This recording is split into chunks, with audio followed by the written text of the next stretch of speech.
So tayo po ay mag-aaral ngayong hapon tungkol ulit sa kahalagahan ng turo.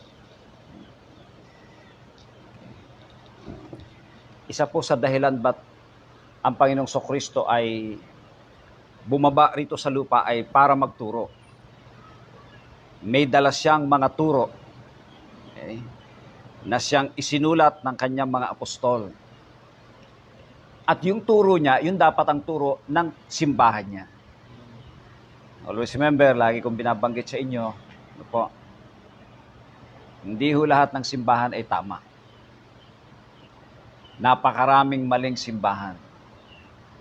Ang maling simbahan ay, ang turo ay iba. Ang totoong simbahan, yung tama, ang doktrinang dala, doktrina ni Kristo. Hindi kanya. No? Ibig sabihin ng doctrine, teaching, turo. Yan ang ibig sabihin doktrina. Okay? It means instruction. Sa ibang mga simbahan, hindi na mahalaga ang doktrina. Sabi nila, kalimutan na natin doktrina kasi nag-aaway-away dahil dyan eh. Sino may sabing kalimutan ng doktrina? Kabaliktaran yata sa turo ni Kristo yun at turo ng mga apostol. No? Lahat kasi may doktrina.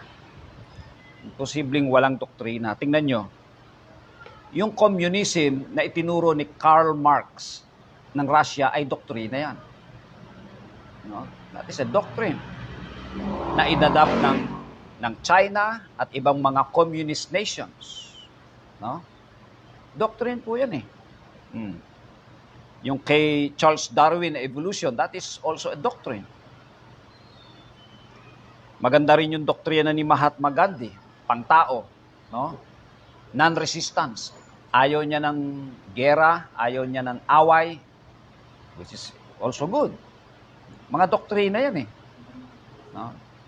Ang dalang doktrina ni Gandhi ay doctrine of simplicity. Kaya nga humaharap siya sa matataas na tao, ang suot niya lang yung balabal niya lang. No? Simple lang. Doctrine of simplicity. Si Hitler ay may dalang doktrina. No? Gusto niyang palabasin na ang German ay superior race. No? Over other races.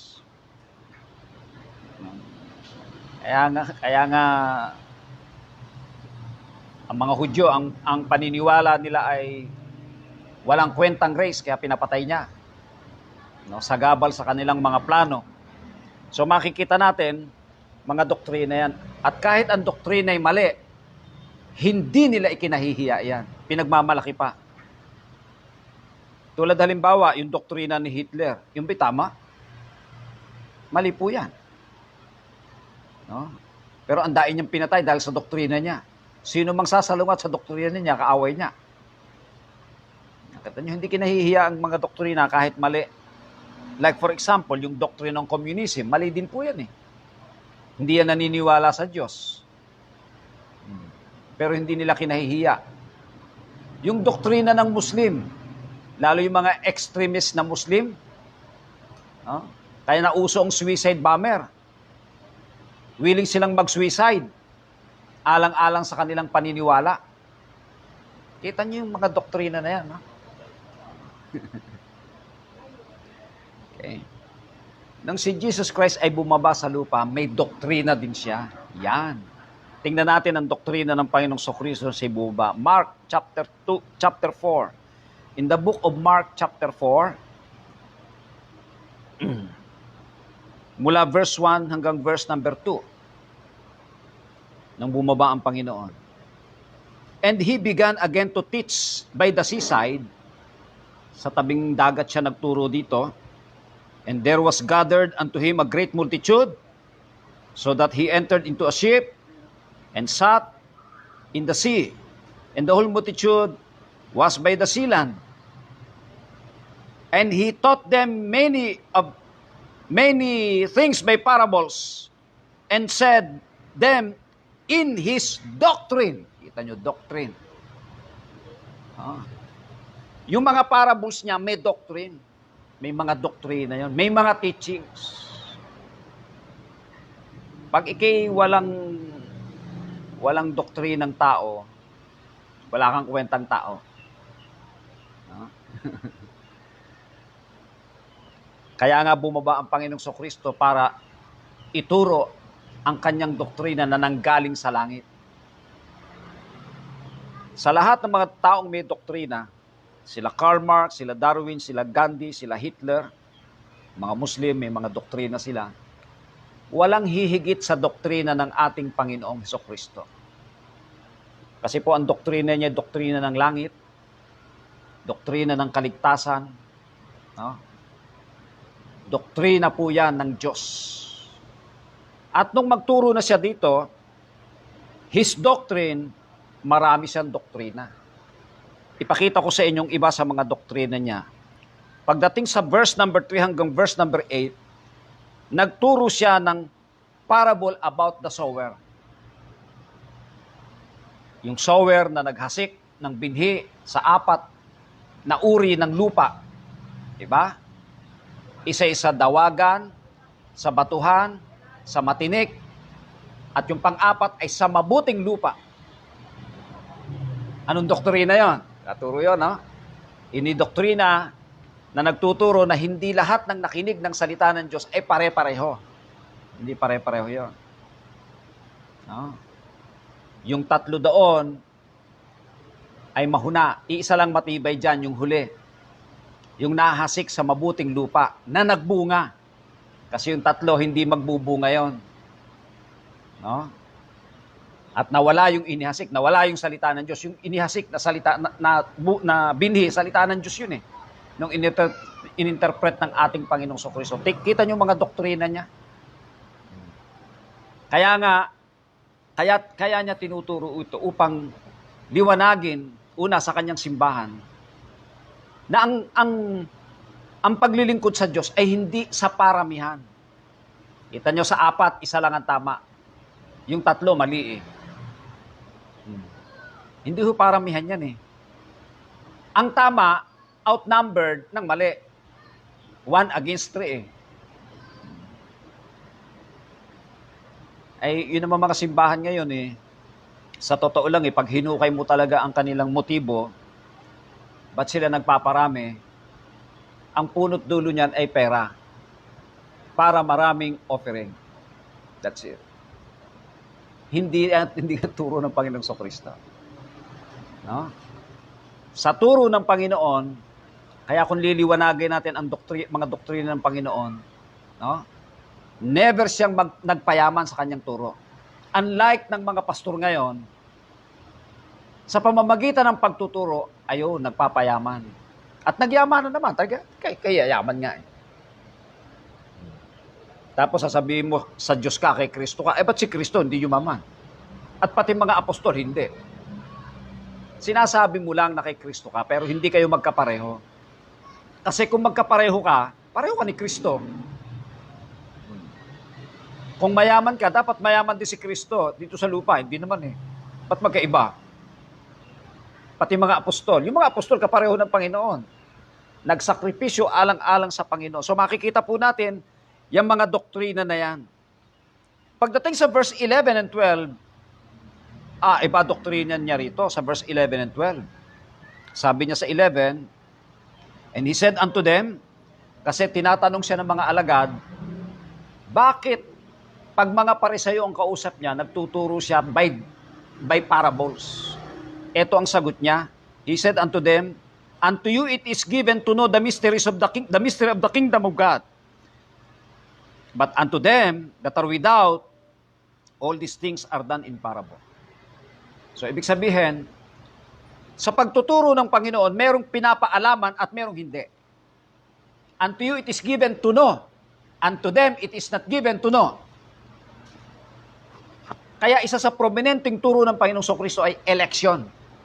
Meron siyang pinipiling pagpahayagan, merong hindi. Maliwanag pa sa sikat ng araw yan.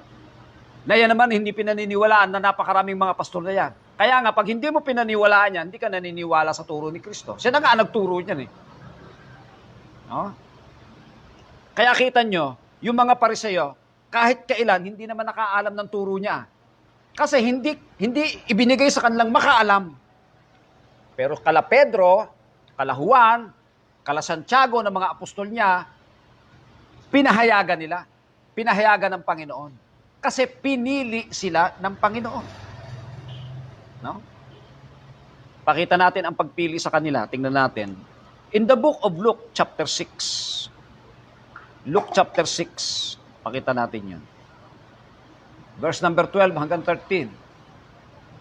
Luke chapter 6, verse number 12. Okay. Tingnan ko sa Tagalog. At nangyari ng mga araw na ito na siya'y napasa bundok. Bakit sa bundok ang Panginoon?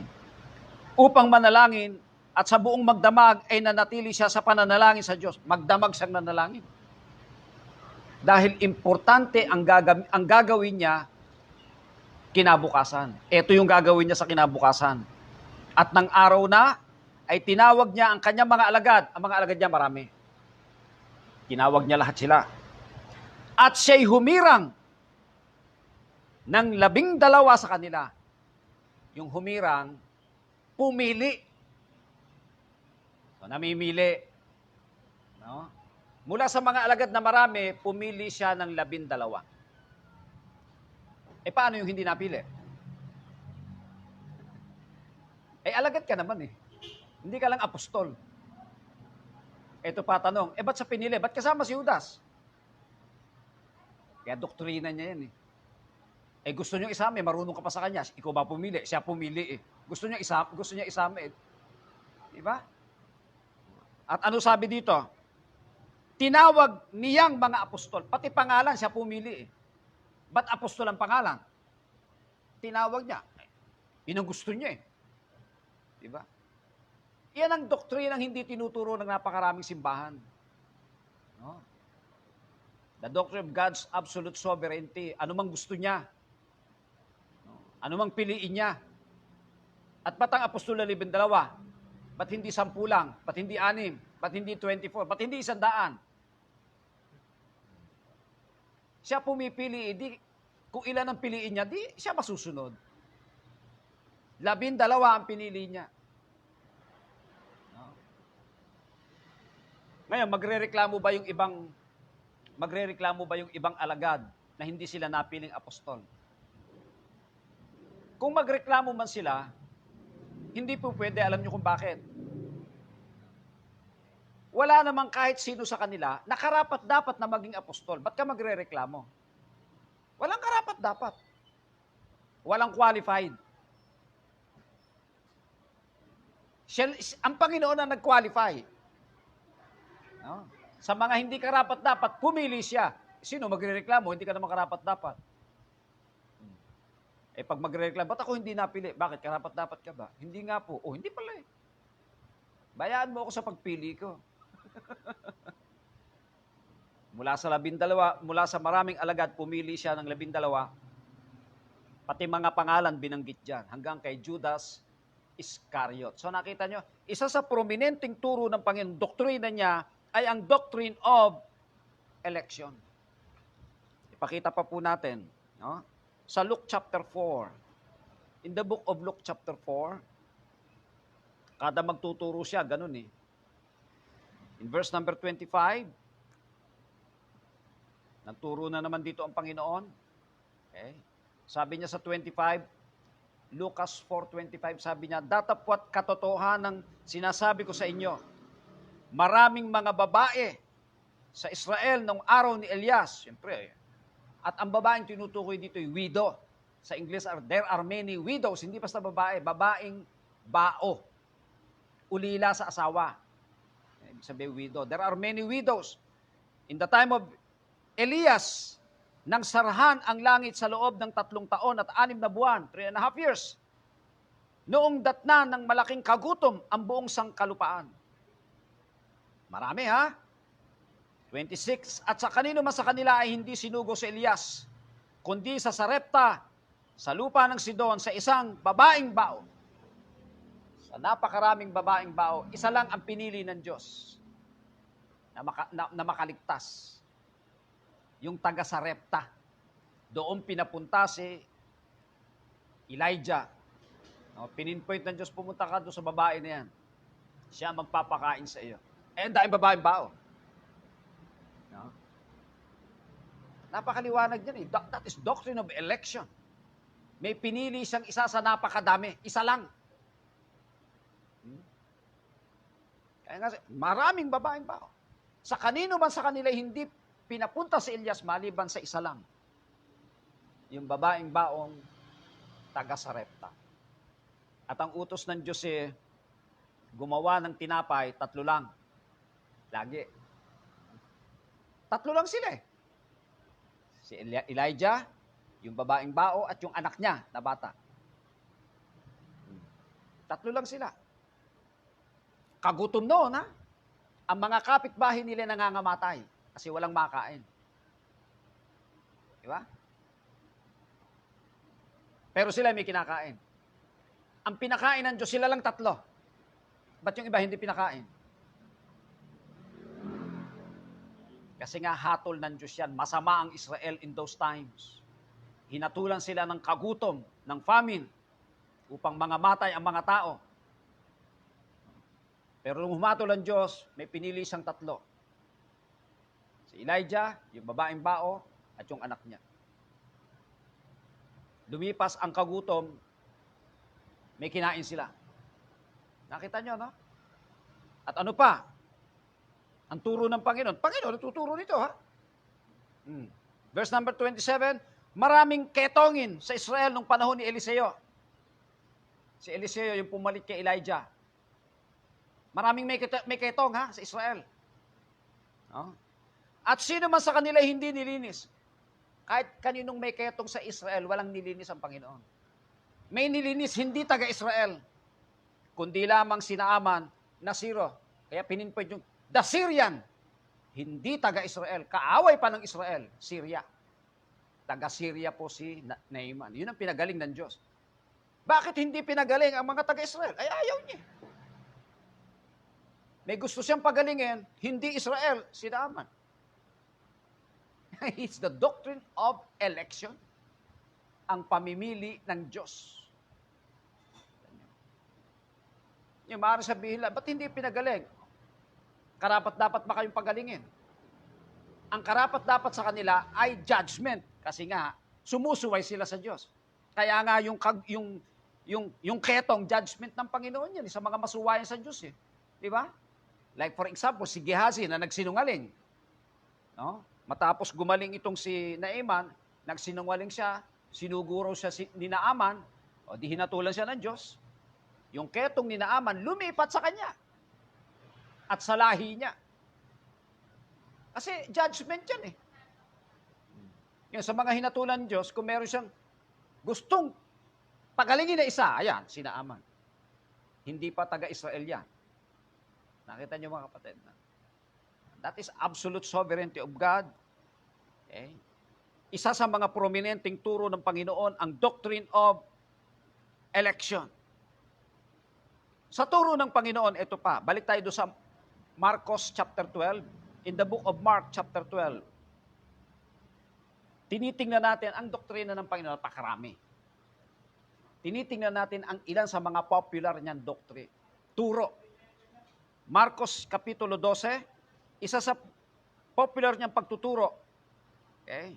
Verse 38, Mark 12:38, ano ang turo niya rito?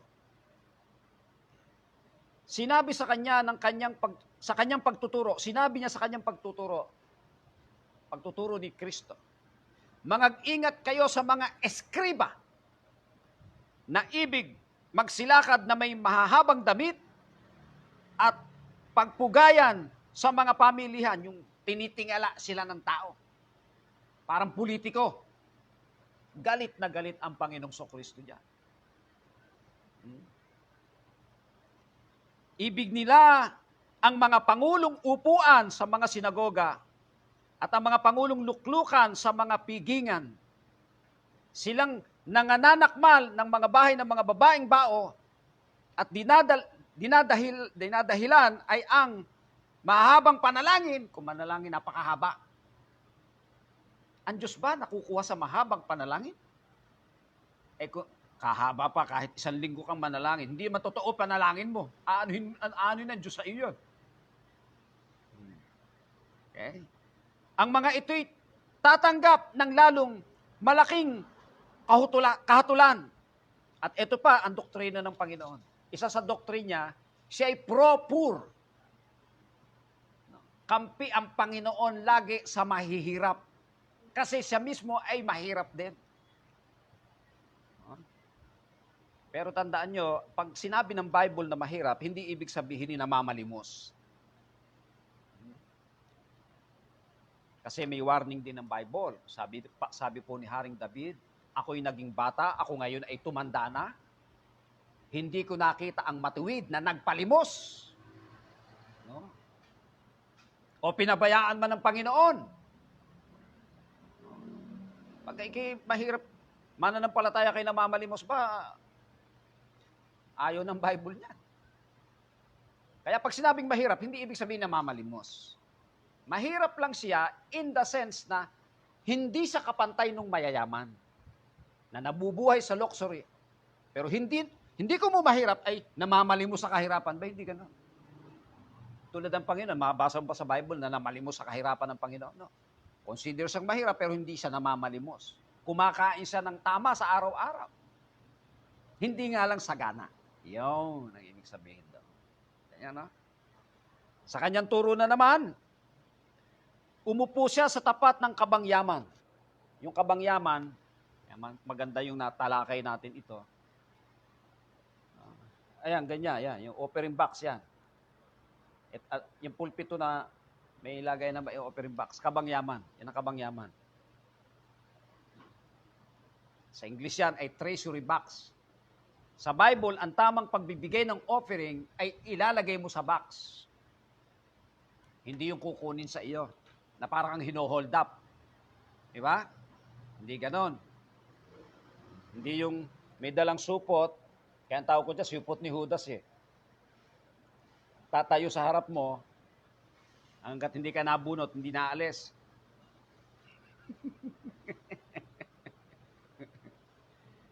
Walang ganon sa Biblia. Sa Bible, pag ikay mag-o-offering sa Diyos, ikaw ang magkukusa, hindi kukunin sa iyo. Ilalagay mo sa offering box, kaya meron tayo offering box. Kinuha natin yan dito. Kaya dito sa atin, wala tayong ginagawa na wala sa Bible. Dito magkakasubukan ang mga tama at maling simbahan. No? Wala sa ating entertainment. Special number, kasi wala sa Bible yan. Ang pagsimba ay hindi entertainment. Hindi kayo ine-entertain. No? Kaya tayo sumisimba ay luluwalhati tayo sa Diyos at sasamba sa Diyos. Hindi para ma-entertain. Mali yan. Walang entertainment dito. No? Nang kakantay mga magagandang boses. Sa atin, umaawit tayo lahat. Tanggap ng Diyos yun. Basta ang pag-awit natin ay in the heart. Sa Bible, ang turong pag-awit ay congregational. Hindi yung may special number na solo, may duet, may trio. Wala ho sa Biblia yun. Hindi makikita yun. Yan ay panglabas na turo. Turo ng sanlibutan yan. Ayaw ng Diyos niyan. Hindi niya kailangan yan. O, eto ngayon. Doon sa mga nag-o-offering, ito ang turo ng Panginoon. Minasdan kung paanong inihuhulog ng karamihan ng salapi sa kabangyaman. Maraming mayayaman ang nangaghulog ng marami. Ang pinansin dito ng Panginoon ay ang offering ng isang mahirap na babaeng bao. At lumapit ang isang babaeng bao at siya'y naghulog ng 2 lepta na ang halagay halos 1 beles. Napakaliit ang halaga niyan. Pag yan kinonvert natin sa ating pera, baka maliit pa yan sa ating 25 centavos. Pero ang sabi ng Panginoon, no, siya ang nagkaloob ng higit sa lahat. yung mahirap na yun. Kaya ang Panginoon, pro-poor siya. No? Binawarningan niya nga ang mayayaman. Sabi nga niya mahirap sa isang mayaman ang pumasok sa kaharian ng Diyos. Talaga namang mahirap Mahirap i-give up niya ng kayamanan niya. Kasi kung nasaan ang iyong kayamanan, nadoon ang puso mo. Hirap yan Hindi ka tulad ng mahirap, wala kang i-give up, wala ka namang kayamanan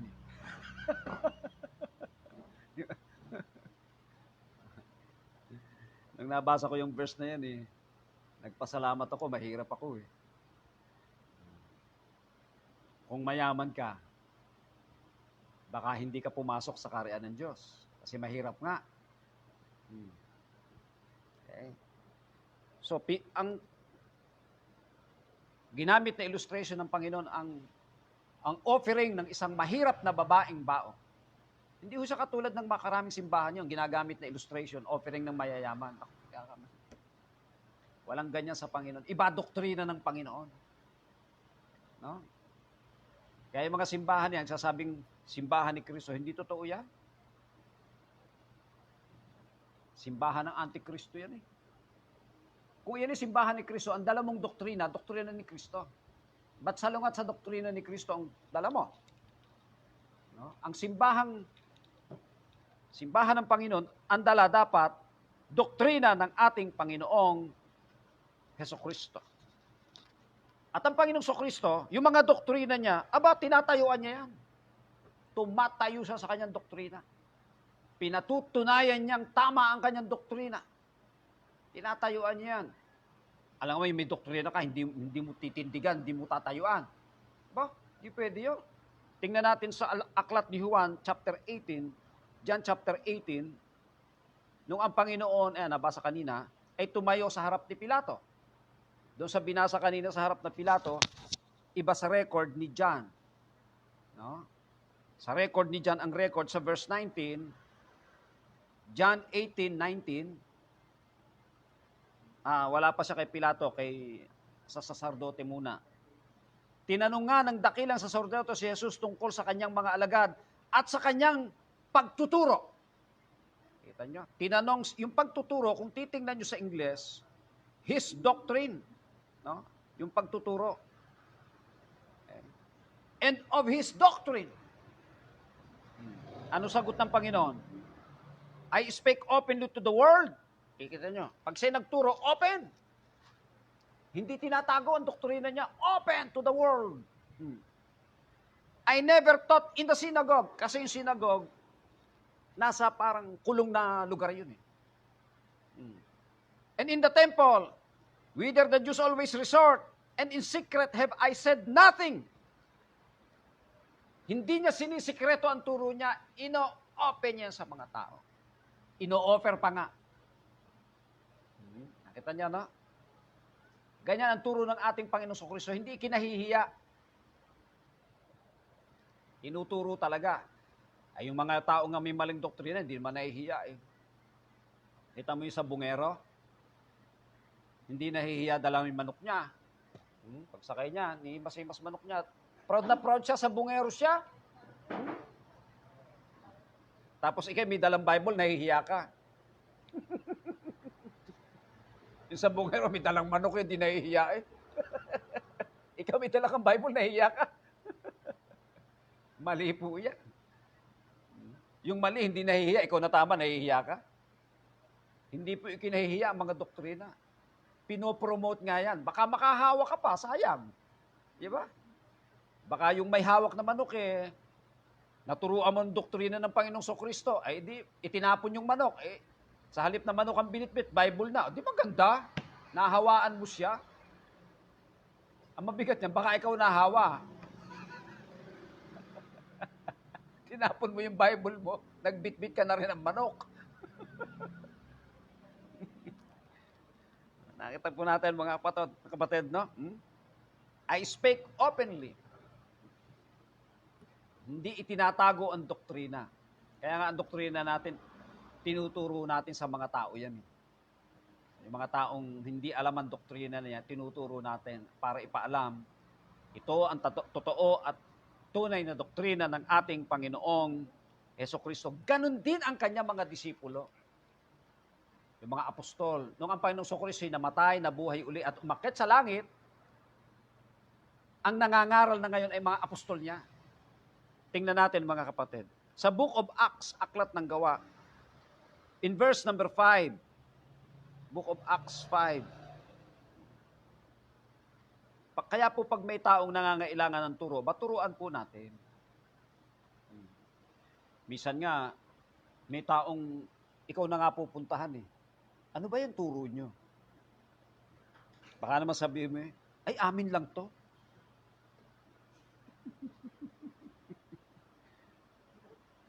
Damot mo naman. Kapag nagtatanong, pag interesado, turuan mo. Kawawa naman yung tao. No? Gusto makaalam ng turo mo, hindi mo tuturuan. Tingnan natin sa Acts chapter 5. Tingnan natin. Sa verse number 28. Hinuli ng mga priest si Peter at saka si John. Mga apostol. No? Sabi sa 28, saying, Tagalogin ko. Okay. Sabi sa 28, ibinala naming mahigpit sa inyo na huwag kayong magturo sa pangalang ito. At narito pinuno ninyo ang Jerusalem ng inyong aral, ng inyong doctrine. Kita nyo, yung buong Jerusalem talagang tinuruan nila. At ibig ninyong iparatang sa amin ang dugo ng taong ito, yung pagpatay kay Kristo. Ano sagot ng mga apostol? Datapwat nagsisagot si Pedro at ang mga apostol at nangagsabi, kasi sabi sa kanila, wag na kayo magtuturo. Binabalaan na namin kayo, wag na kayo magtuturo niyan ha. Ang sagot ng mga apostol, dapat muna kaming magsitalima sa Diyos, ang sabi ng Diyos, ituro, bago sa tao. Kaya po yung pag ang turo ng tao at ng Diyos ay magkakalaban, masusunod ka sa Diyos, wag sa tao. Like for example, today, di ba bawal ang gathering? Binabawal eh. Ang turo naman ng Bible mag-gathering. Kanino tayo susunod? Sa Diyos muna, bago sa tao. Susundin naman natin yung ibang mga, kung nag-gathering, di ba sabi pag nag-gathering, 2 dipa. Malaki ang guwat nyo. Yung mag-asawa lang ang malapit. Separate muna.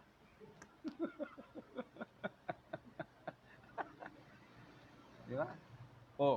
Miski sumilip sila, naka-face mask kayo. Ako lang hindi. Pero may ready ako. Yeah?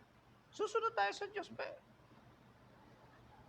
Hindi pwede yun. Mahalaga yung pag-gathering ng Kristiyano. Sa gathering natin, pinag-uusapan natin ang mga turo ng Panginoon. Utos niya yun not forsaking. Huwag niyong pababayaan ang pagkakatipon. No? Hebrews 10:25, utos yan. Yan utos niya yun. Huwag na muna mag-gathering.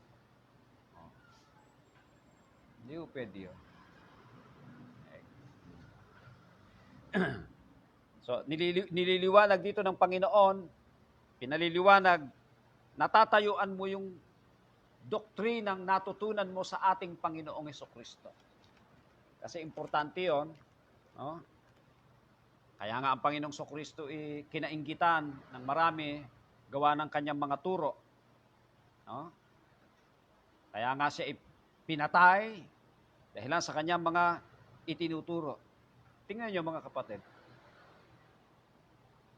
Paano kung ang Panginoon basta na parito, walang turo? Ba't ka pala parito, wala ka pa turo? Di ba? Walang kakwenta-kwenta na parito ka o namatay ka, wala ka naman itinuro. Ano nangyari dun? Yun nga importante para siya makapagturo, kaya siya naging tao. Para magturo. Tinuruan niya ang kanyang mga apostol, ang mga apostol nagturo, nakarating hanggang sa ating kapanahunan ang kanyang mga turo. No? Isa sa importanteng dahilan ba't siya bumaba sa lupa ay dahil sa kanyang mga turo. Kaya ang isang taong walang turo, wala kang kwentang tao. Walang kwentang tao yan. Wala kang turong tinatayuan. Yung iba naman, may turo. Mali nga lang. Maigi nang tumayo ka sa turong tama kaysa mali. No? Okay. So, makikita po natin, importante po ang doktrina. Okay. Ngayon, nung ang Panginoong Kristo po ay nagturo, at bago siya umakyat sa langit, inutusan niya ang kanyang mga alagad, na yung tinuro niya, ituro nyo. Matthew 28:20, tingnan niyo. Yung itinuro niya, ituro nyo. Last chapter, last verse ng Matthew, sabi niya sa mga alagad niya, sa mga apostol, na ituro ninyo sa kanila, sa mga makikinig sa inyo, no? Sa mga magiging disciples nyo, ituro nyo sa kanila na ganapin. Ibig sabihin, yung turo niya, yung turo ni Kristo, gaganapin, susundin, naganapin ang lahat ng mga bagay na iniutos ko sa inyo. O, kita nyo? Ituro at ganapin yung itinuro. At narito, ako'y sumasa inyong palagi, sasamahan ng Panginoon ang mga ganong nagtuturo at tinuturuan hanggang sa katapusan ng sanlibutan. O, pangako ng Panginoon yan. Sa mga nagtuturo ng kanyang turo at sa mga nakikinig ng turo niya, sinasamahan niya ang mga yan. Sasamahan ko kayo hanggang sa katapusan ng sanlibutan. Ini pinangako po ng ating Panginoong Kristo. Nakita niyo mga kapatid. Yung nga may mga maling turo, proud na proud eh. Yung mga, di ba nauso yung suicide bomber? Grabing doktrina yan. No? Proud na proud silang maging suicide bomber. No? Pag sila'y namatay, ang pangako sa kanila, tatanggapin sila ni Allah sa langit. Pero magugulat sila, yung Allah pala nila, Batanggenyo, si Alae. Paano ko tatanggapin sa langit mamamatay tao ka? Turo na yan, no? Kita nyo yan? Ang kapalit niyan ay security ng kanilang pamilya. Ikaw kasi, magsusuicide ka na eh. Oh. Pero yung pamilya mo, yun, ang bibigyan ng... Kita mong turo yan, brainwashing yan, ha? Tulad nung nagbangga ng aeroplano doon sa Twin Tower sa New York. Noong nangyari yung insidente, saka na lang naalala ng mga nagtuturo doon sa mga Muslim na yun na nag-aral ng flight. No? Pagka tuturo ang mag-landing, hindi na raw importante. Take off lang. How to take off an airplane. Yan, importante. Now, let's go to landing. Oh, no more. Not important anymore. Yung pala, ibabangga na pagkatapos. Hindi na raw importante yung pagbaba. Pag talaga, ibabangga lang. Hindi man talaga bababa eh. Nakita mo yan, suicide talaga yun eh. Oh. Ibabangga mo yung aeroplano. At proud sila sa ganon. No? Mamatay na ganon, proud sila sa ganon. Kakubagay, huwag ka na magdamay, ikaw na lang. Magdadamay ka ng napakaraming tao, di ba? Yan ang napakahirap eh. Sa prinsipyo po ng Diyos at sa prinsipyo ng humanity, masama yan. Nagdadamay ka ng iba, masama yan. Pero sa kanila, hindi masama yun. Tama yun, mabuti yun. Nakita niyo yung mga turo na yan. No? At brainwash sila sa ganiyang mga turo. Kita niyo yung simbahan ng Panginoon. Tingnan natin ang kanilang pagsusumakit pagdating sa pagtuturo. In the book of Acts chapter 2. Acts chapter 2 in verse number 42. Sa Acts 2:42. English na uli naman. Kasi minsan nawawala ang essence sa Tagalog. Sa English, and they continued steadfastly, nagpatuloy, in the apostles' doctrine, sa mga doktrina ng apostol. Yung apostles' doctrine, doktrina ni Kristo yun na itinuro sa kanila. And fellowship, and in breaking of bread, and in prayers. The same today. Ang simbahan ng Panginoon, no, dapat nagko-continued steadfast para hindi malimutan. Tulad kagabi, ako po'y ando sa Kisaw, Rizal, kagabi. Turo kami doon. Nung dumating ako ng Morong, alas 4 na, alas 5 na. Turo ako doon. Tuwan-tuwa nga sila sa mga doktrina natin, kakaiba daw eh. Tapos nagturo ako doon sa Kisaw. Ayaw akong papasukin doon sa barangay. Alam niyo kung bakit? Nagkaroon sila ng COVID cases, 3. Hinahanapan ako ng mga travel pass. Wala naman akong dala. Ang dala ko lang yung quarantine pass, saka ID. Kasi siyempre, nag-iingat sila. Baka galing nga ako doon sa pinanggalingan ng COVID. Sila mahawa. Maigi na lang napakiusapan noong, yung palang may-ari nung bahay na pinagtitipunan namin, ay hepe ng barangay, hepe ng mga tanod. So siya nakiusap, sabi niya, ako na muna ang mananagot. Kilala ko naman yung mga iyan. So pinapasok ako. Turo kami doon. Okay? Mahalaga po kasi ang pagtuturo. Napakahalaga niyan. No? Lalo yung mga tao'y inaantay ang pagdating mo para sila maturuan. Diba? Napaka-importante po niyan eh. Okay? Tingnan natin yung mga ordained minister, yung mga lingkod ng Diyos na tinuruan. Tingnan natin sila. Unang Timoteo, 1 Timothy chapter 4.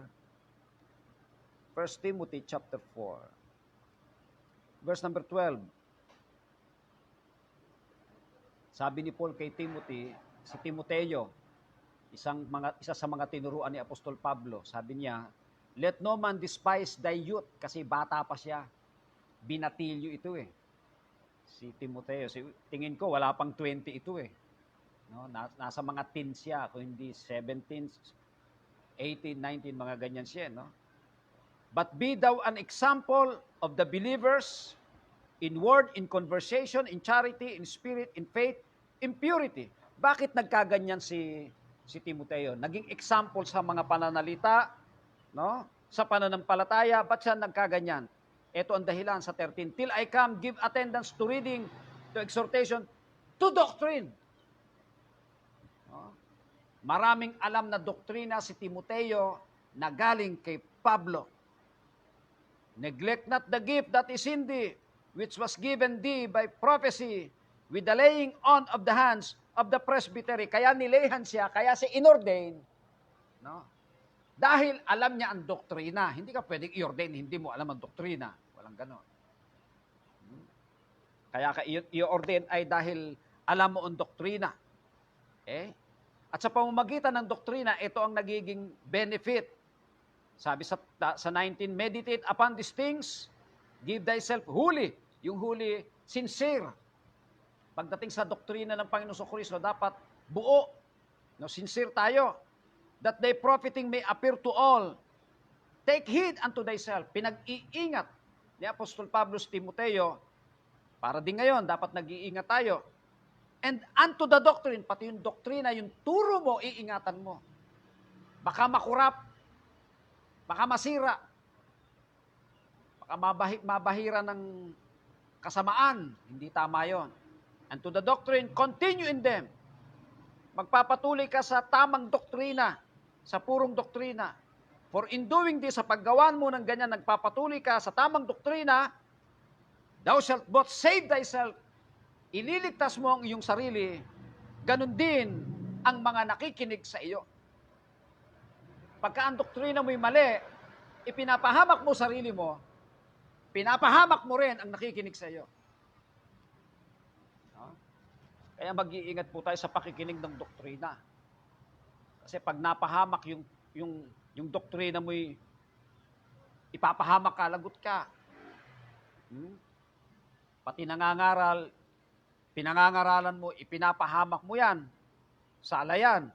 No? Maigi na po yung ang doktrina mo ay nagliligtas, hindi nagpapahamak. Kaya nga po ang doktrina natin ay laging hango sa Bible, kasi utos ni Pablo kay Timoteo, huwag ka nang magtuturo ng ibang doktrina. 1 Timothy chapter 1. 1 Timothy chapter 1, mula verse 1. Sabi ni Apostle Paul sa 1 Timothy chapter 1 in verse number 1, si Pablo na apostol ni Kristo ayon sa utos ng Diyos na ating tagapagligtas at ni Kristo Jesus na ating pag-asa kay Timoteo, sulat kay Timoteo, na aking tunay na anak sa pananampalataya, biyaya, kahabagan at kapayapaan nawang mula sa Diyos na Ama at kay Kristo na Panginoon natin. Tingnan niyo ang sabi niya sa verse 3. Kung paanong ipinamamani ko sa iyo na ikaw ay matira sa Efeso, kasi nagpastor doon si Timoteo sa Ephesus. Siya ang unang pastor ng Ephesus Church. Nang pumaparoon ako sa Macedonia upang maipagbilin mo sa ilang tao at pag pananatili niya sa Efeso, mayroong ipagbibilin si Timoteo. Pagbilin mo sa ilang mga tao na huwag magsipagturo ng ibang aral. Teach no other doctrine. Yung nakalagay na sa Bible na lang. Huwag ka na magbabawas, huwag ka na magdadagdag. Kasi ang daming dinadagdag dahil binabawas ng mga nagtuturo ngayon. No? Like for example, bibigyan kayo ng example. Sa Bible naman, walang pastora eh. Ba't ngayon may mga pastora? Ibinabawal nga ng Bible yan eh. No? Sa 1 Corinthians chapter 14, verse 33, hindi ko pinahihintulutan ang mga babaeng magsalita sa mga iglesia. Bawal nga eh. Nagpastora. Saan nila pinulot yung doktrina na yun? Mali po yun eh. Ang dami pong ganyan. Mga simbahang nagpayaman. No? May simbahang yumaman sa Bible, Laodicea, winarningan ng Diyos eh. Winarningan ng Panginoon. Isusuka kita. No? Pag nanatili ka sa ganyan, hindi ka malamig, hindi ka mainit, isusuka kita. Sinasabi mong ikay mayaman? Sa harap ng Diyos, hindi ka mayaman, mahirap ka. Dukha ka lang. No? Nakita niyo mga kapatid? Yan ang mga nangyayari today na matagal nang nakarecord sa Biblia, and yet ipinagmamalaki kahit mali. Ipinagmamalaki nila. Nagkakamali po tayo, no? Kaya, kung ano yung nasa Bible, teach no other. Para magtuturo ng iba. Pakita natin na yan sa 1 Corinthians chapter 4, unang Korinto chapter 4, na hindi pwede talaga ang iba. Tingnan natin. 1 Corinthians chapter 4, verse number 6. Tingnan niyo sabi ni Pablo sa mga taga-Korinto. Ang mga bagay ngang ito, mga kapatid, ay inianyo ko sa halimbawa sa aking sarili at kay Apolos dahil sa inyo, upang sa amin ay mga tuto kayo. Matuto ang mga taga-Korinto kala Pablo. Ano yung matututunan? Na huwag magsihigit sa mga bagay na nangasusulat. Bagay na nasusulat, eto Bible. Huwag ka nang ihigit dito. No? Pag wala dyan, huwag mo nang ipilit sa simbahan, mali yan. Ang simbahan ng Panginoon, iisa lang ang paghuhugutan, ang pagkukunan. Salita ng Diyos lang, wala na. Huwag humigit sa mga bagay na nangasusulat upang ang sinuman sa inyo ay huwag magpalalo ang isa laban sa iba. So nakita nyo mga kapatid, no? Masama yun. Yan ang mga doktrina ng Panginoon na isinali niya sa kanyang mga apostol na atin namang ipinopromote. Kaya nga sa pagpopromote natin ng doktrina na yan, hindi natin maiiwasan, marami tayong masasagasaan. At ang nasasagasaan natin, ang lalaking simbahan. Ang yayaman. Kaya nga sabi sa atin kaya liit-liit yung simbahan Okay. Yung maliit, nakakapuwing yon. Yung malaki, hindi. Nasasabi ng Bible Kaya naman natin patunayan yun. Di ba? Hindi naman tayo nagsasalita ng anumang mga bagay na hindi sinasabi po ng Biblia. At tayo, bago tayo magpalabas ng mga ngaral, may mga ngaral, tinawag ng Panginoon mga ngaral, bago natin palabasin yan, dapat alam ang mga doktrina. Hindi pwedeng hindi. No? Tingnan natin si Timoteo uli, sa 2 Timothy chapter 3, ikalawang Timoteo, chapter 3, verse number 10. Sabi ni Paul kay Timoteo, ngunit sinunod mo ang aking aral. Sa English yan, thou hast fully known my doctrine. Alam lahat ni Timothy. Fully pa, ha? Hindi lang alam. Full. Alam lahat. Kaya nga inordain ni Paul si Timothy. Kasi alam lahat ang turo. Pananampalataya, pagpapahinuhod, mga pag-uusig, mga sufferings ni Paul. Alam. No? So makikita po natin, mahalaga yun sa mga lingkod ng Panginoon.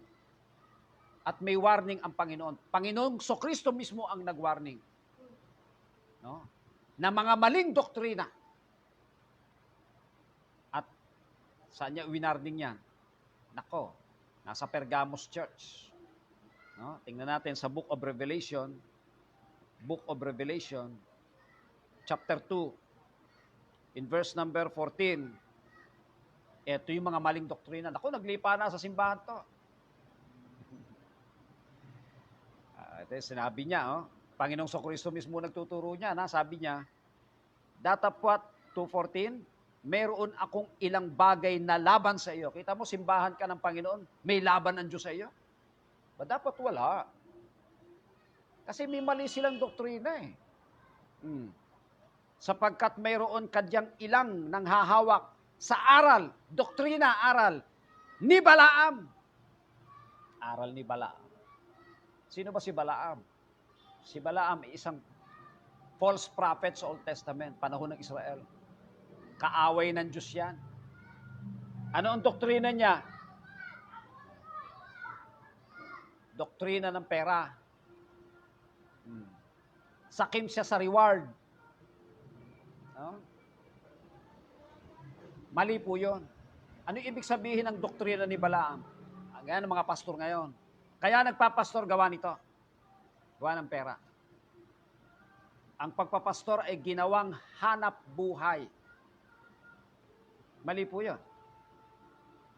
Ang pagpapastor ay hindi hanap buhay. Yan po ay panawagan ng Diyos. No? At hindi ka babayaran sa pagpapastor mo. Sabi ni Pablo, ipinangangaral ko ang ebanghelyo na walang bayad, hindi sa bayaran. May hanap buhay si Pablo. Ano? Gumagawa siya ng tent. Tent maker siya kasi ang mga tao nakatira sa tent. Gumagawa siya ng tent. Doon mo siya babayaran pag ginawa ka niya ng tent. Anong uri ng tent ang ipinagpagawa mo? Babayaran mo siya. Pero sa pangangaral, hindi mo siya pwede bayaran. Hindi siya bayaran. Pinangangaral niya ang ebanghelyo na walang bayad, freely ang pagangaral. Nakita niyo mga kapatid, mga pastor ngayon, hindi. Hindi mangangaral hanggat walang bayad. Hindi po doktrina ng Panginoon yan. Maling doktrina yan. Yung sinasabi ng Panginoon, doktrina ni Balaam. No? Mga pastor na nagyamanan dahil sa simbahan. Ang dami. Napakadami. Yun ang dahilan kaya tayo walang kasundong simbahan. Lalo mayayaman simbahan. Ako, hindi makakasundo natin yan. Sala sa Bible yan. May doktrina ni Balaam yan. Pagka ang mga pastori ganyan, minsan di tayo makatiis na hindi sagutin Kaya hindi maiiwasan minsan ang discussion. Tulad halimbawa noong kinukwento ko sa inyo before, talagang may lamok dito eh. O, kinakagat ako lagi. Pabalik-balik. Yung kaibigan kong pastor, kaibigan ko yan eh, nung ako'y Armenian. Sabi ba naman sa akin sabi ba naman bagong tayo yung SM Bacoor, sabi niya, Pastor, maganda nang mag-umpisa ng gawain sa Bacoor, may SM na eh. Nakita mo yung salita? Anong kinalaman ng SM sa gawain ng Panginoon? At kung walang SM, hindi magandang magkaroon ng gawain ng Panginoon, walang SM. Kita mong salita yan. No? Hindi ako nakatest, binara ko siya kahit magkaibigan kami. Sabi ko, anong kinalaman ng SM sa gawain ng Panginoon? Dahil maunlad ng Bacoor, may mga pera na ang tao, ibig mo sabihin, pati mukhang pera ka. Hindi, you shall know them by ano natin kanina, out of the abundance of the heart, the mouth is speaketh. Hindi mo kayang itago, yun ang laman ng puso mo. Hindi niya maitago eh. So, hindi po pwede yun. Kaya nga, yung doktrina natin, ipopromote natin yan, at yung doktrinang dala natin, salungat yan sa mga doktrina naglipa ng mga simbahan. Kasi doktrina ni Kristo yung dala natin. O, ito pa yung isa pang doktrina. Una, yung doktrina ni Balaam, na siya ang nagturo kay Balak, no? Na maglagay ng katisuran sa harap ng mga anak ni Israel. Siya nagturo nun eh. Para masumpa niyang Israel upang yung reward ni Balak may bigay sa kanya. Minamanipulate niya ang gawain para magkapera. Ito pang isa. Okay? Sa verse 15, gayon din naman na mayroon kang ilan na nanghahawak sa aral, doctrine, ng mga Nicolaita. Yung Nicolaita, para makuha natin ang meaning, kukunin natin ang kanyang Greek word. No? Nanggaling yan sa Greek na Nico, which means to conquer. To control the people. Lao the people. So yung people, ikaw ang nagko-control. Mali po yan. Ang nagko-control sa tao sa simbahan ay ang Panginoon dapat, hindi ikaw. Kahit pastor ka pa, hindi ikaw ang dapat nagko-control niyan. Ang nagko-control sa kanila ay Panginoon. Kasi tupa ng Panginoon yan, hindi mo tupa yan. No? Mga tao ng Diyos yan, hindi mo tao yan. Kaya maingat tayo dun sa salitang, mga pastor sabi, miyembro ko, miyembro mo. Oh, hindi mo miyembro yan. Miyembro ng simbahan ng Panginoon yan, hindi miyembro mo. Diba? Yung pagsasalita mong, simbahan ko, baka totoo yan, simbahan mo lang yan. Sa iyo lang, hindi. Simbahan ng Panginoon, hindi iyo. No? Isa madudulas sa mga dila eh. At sa pagkadulas, totoo pala.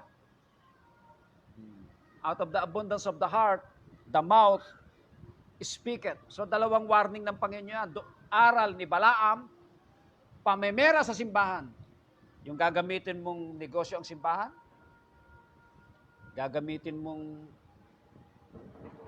Kaya nga, like for example, kahapon, nagturo ako sa Morong, tinuro ko doon yung pagkakakilanlan ng totoong mangangaral ng Diyos.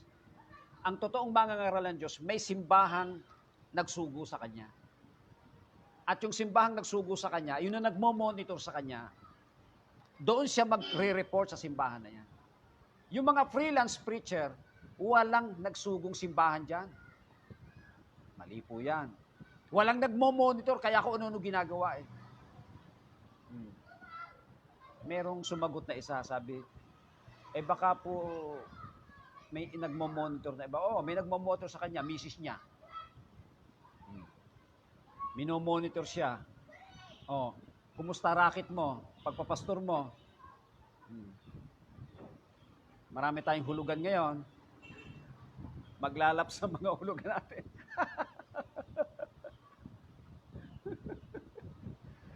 Talagang ganun ang mga ano ngayon eh. Mga pastor ngayon eh. Kasi yung mga pastor nila, lahat ganun eh. Tinuruan natin ng tama. Ano ko, lagot yung mga pastor niya. Magkakabistuhan na. Sagutin niyo yung mga pastor na yan. Kung tumatama sila sa Bible, kung hindi, hiyain nyo. Medyo makakapalang mukha ng mga pastor na yan eh. Gusto mong magkapera, maghanap buhay ka na lang. Kaya ako'y tuwan-tuwa sa mga taong masipag naghahanap buhay That's very good. Hindi yung sa simbahan ka maghahanap buhay, simbahan ka napakasamang. Di ba? Yung simbahan ang gagawin mong hanap buhay, mali po yan, sala. No? Maigi pa magtanim ka ng kamote. No? Kahit anong hanap buhay na marangal, maigi yan. Akala nyo ba'y marangal yung pastor na namemera? Hindi humarangal yon. Galit na galit ang Diyos doon. Nako. Pakita natin, nagalit ang Diyos dyan. No? Pakita natin. No? Tingnan po natin sa Pilipos. Okay, sa Pilipos. Tingnan natin, ha?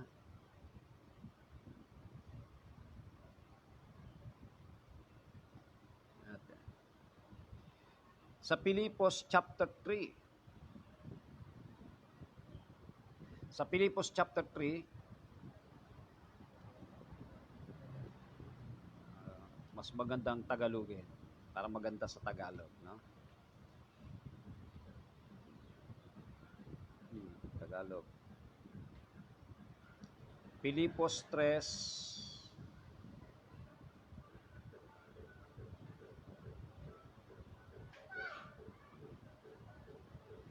18 hanggang 19, sabi ni Pablo, sapagkat marami ang mga nagsisilakad na siyang madalas na aking sinasabi sa inyo, at ngayon sinasabi ko sa inyo na may pag-iyak.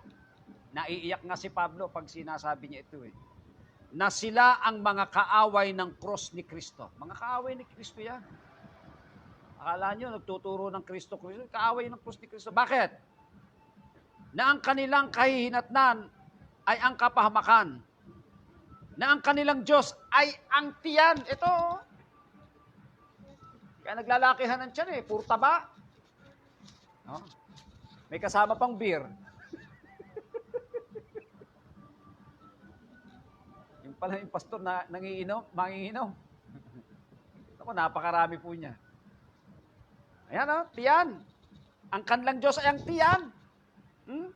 At ang kanilang kapurihan ay nasa kanilang kahihiyan. Hihiyain ng Diyos yan. Na nag-iisip ng mga bagay na ukol sa lupa. Hindi ho nakakapagturo ng tama yan. Ako, mapupunan nyo ang mga pastor yan. Ang laging topic, pera. Puro offering yan. Offering sa umaga, offering sa gabi. Lagi yan. Di ba? Kala mo wala ka naman ituturo sa Bible, puro offering na lang. Ang dahil tuturo sa Biblia. Tayo naman dito, kabaliktaran. Bihira tayo magturo ng offering, di ba? Halos hindi nga, halos tuturo yan. Pero tuturo tayo kasi turo naman talaga ng Bible yan. Sa katamang pagtuturo. No? At yung offering natin ay ginagamit natin sa tama. At may record tayo. Nag-hulog kayo ng offering dyan. Bibilangin ni Deacon Rani yan. Pipirmahan niya. Ayan. I-record natin sa record na ganito offering. Pag ginastos yan, i-record din niya. Saan napunta? Yung ginastos. At magkano natira? Simple mathematics lang naman yan No? Add, minus, equals. Ganun ang tama para yung tao, kung magtanong man, maipakita mo na yung pera ng simbahan may pinupuntahang tama. Di ba? Hindi yung, kumusta po offering ng simbahan? Wala ka nang pakialam doon. Ako bahala doon, ako pastor dito. Pera mo ba yon? Pera ng simbahan yun Yun na lang. Ganyan-ganyan ang mga simbahan, tatandaan nyo yan. Nakita nyo, ayan, ang dami niya, Sinasabi ni Pablo, ang Diyos, yung tiyan nila. Pag walang laman yan, galit yan. Manenermon yan. So nakita niyo mga kapatid, kaya nag-warning ang Panginoon dyan. Kaya ang tinuturo nating doktrina ng Panginoon, nasa lungat. Sa maling mga doktrina, hindi mo kayang iwasan yon. Pag nagdoktrina ka ng turo ni Kristo, nagturo ka ng doktrina ni Kristo, talaga marami kang masasagasaan, tingin ang Panginoon. Ang daming nasagasaan in His time. Mga Pariseo, sagasa-gasa sa Kanya eh. Kasi maling doktrina eh. Di ba? Eh, the same today, tinuturo natin ang doktrina ng Panginoon. Ba? At mag-iingat tayo sa mga doktrina nila. Tingnan natin ang pag-iingatan natin. Tingnan natin mga kapatid. In the book of 2 John, ikalawang Juan, isang chapter lang naman yan, mula verse number 9,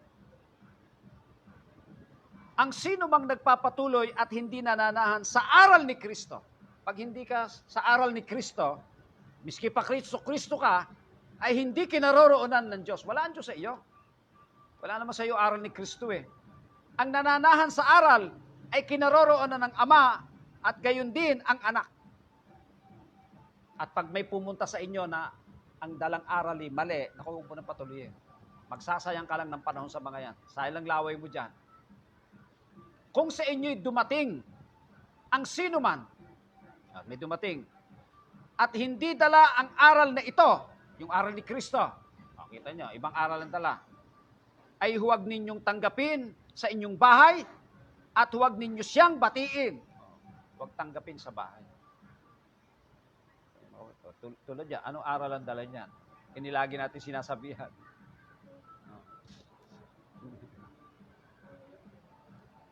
Nung sila nagtayo dyan ng junk shop, requirement ng barangay, magpapirma ka sa kapitbahay, kaya nagpapirma sila sa atin. Pinirmahan ko kasi gusto nila maghanap buhay eh.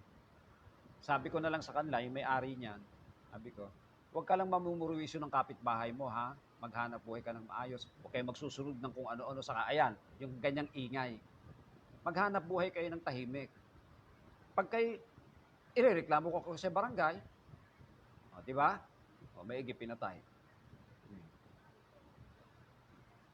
Linggo kita mo, sumimba ka sa simbahan mo, kahit mali.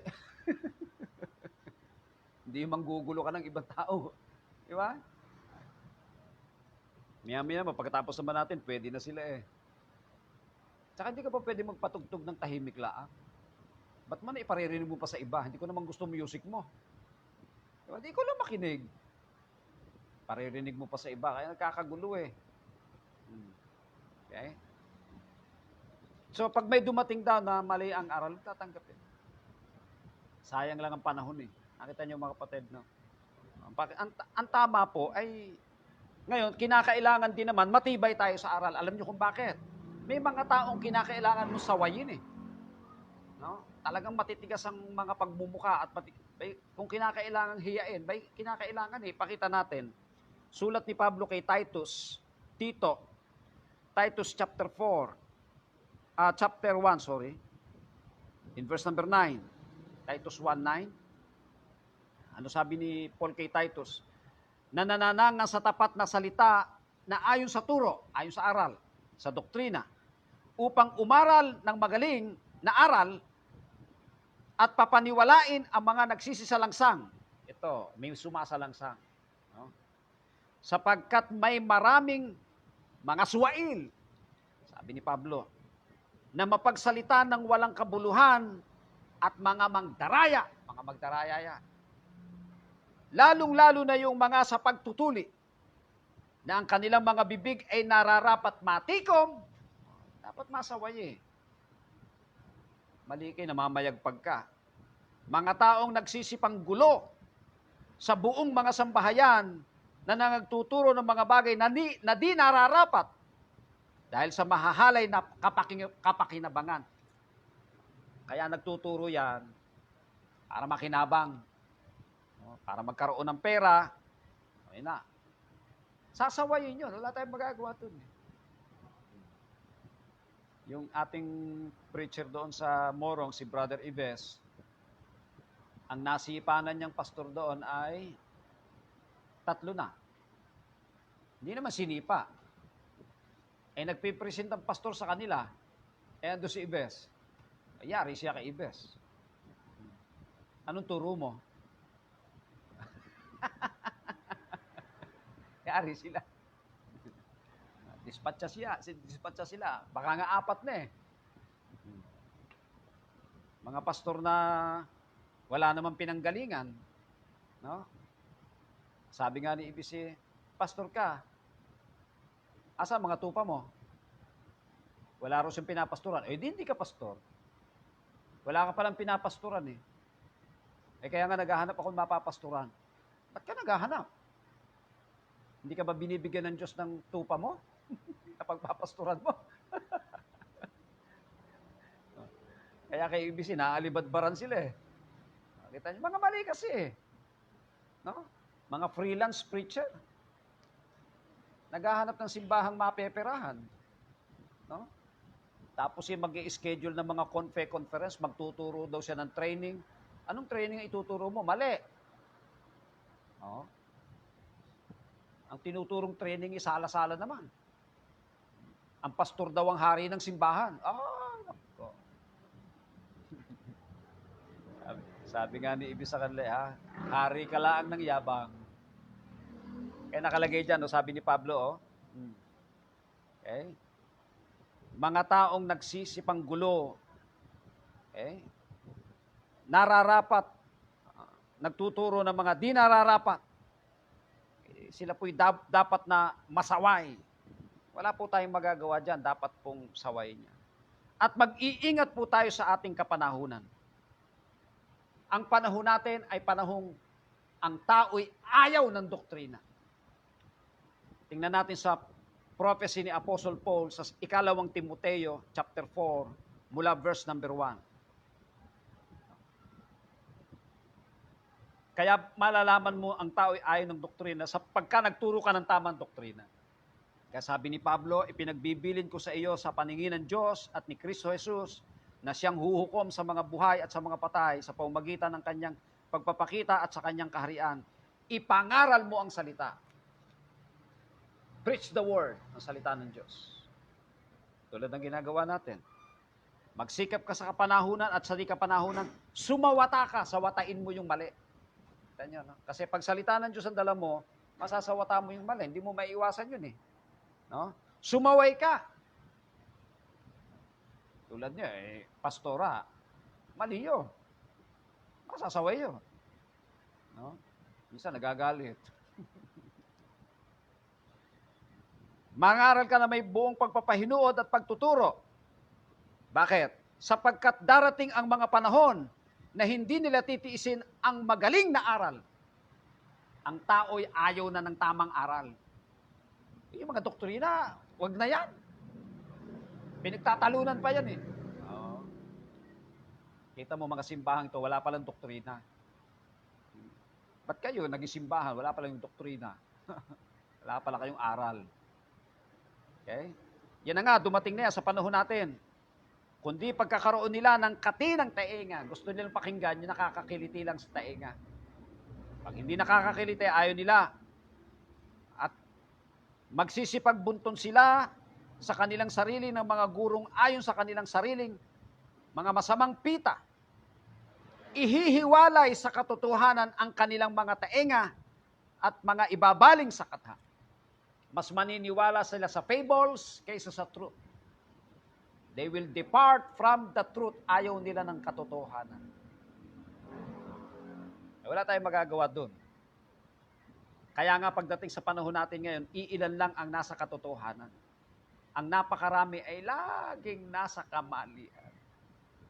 At doon sila nag-i-enjoy. Kahit masama ang kanilang ginagawa, hindi sila sinasaway. Kasi pag sa katotohanan, di pwede yun, sasawayin sila. No? Pero pag wala sila sa katotohanan, pwede yon kahit hindi po sila masaway. At yung mga sumasamba sa maling doktrina, tinatanggap ng Diyos yun.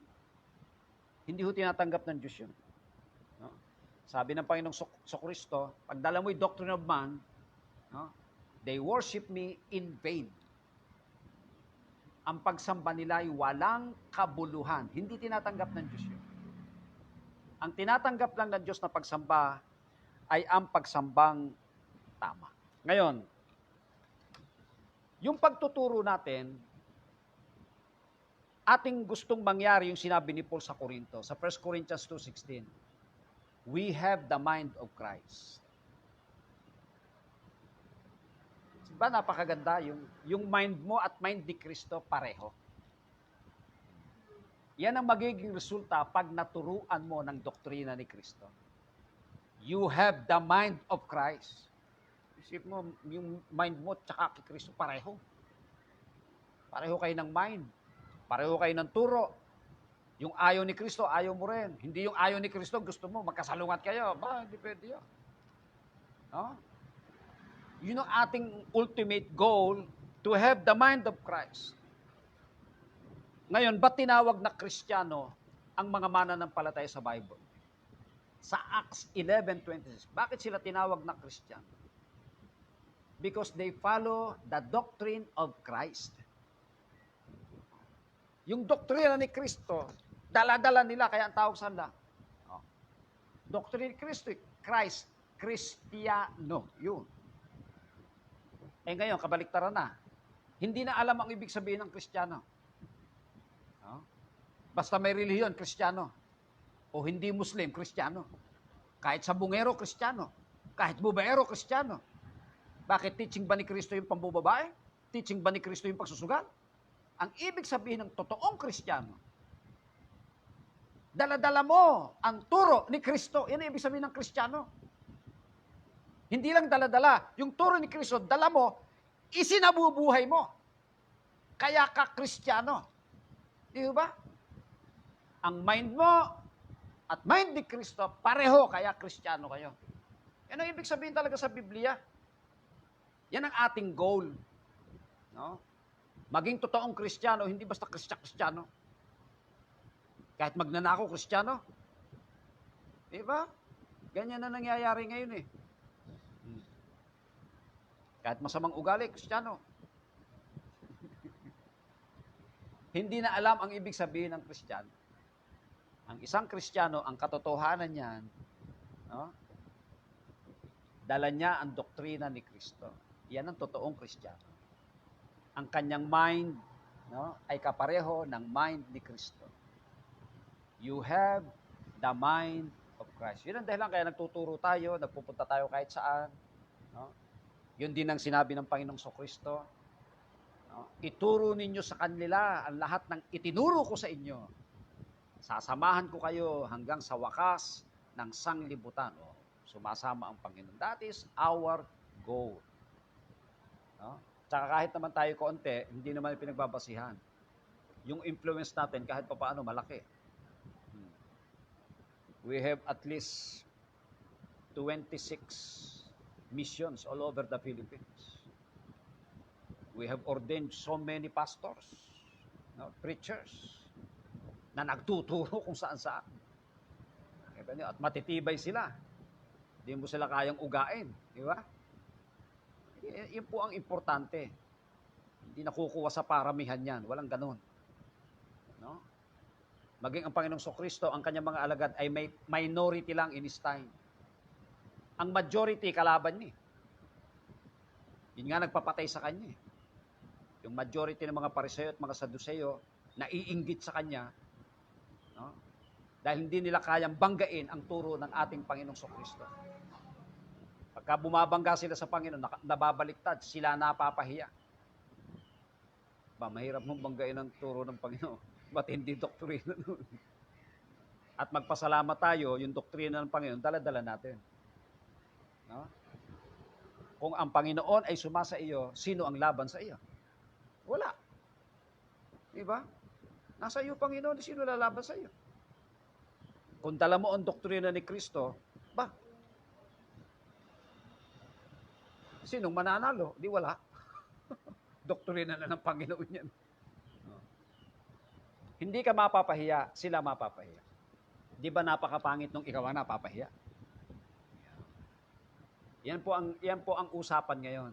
Kasi nga napakarami pong maling turo. maling doktrina. So ipagpatuloy po natin ang pagtuturo ng doktrina ng ating Panginoong Kristo hanggang sa dumating ang ating Panginoong Hesus Kristo. Tayo pidadako sa Panginoon sa panalangin, mga kapatid. Let's pray.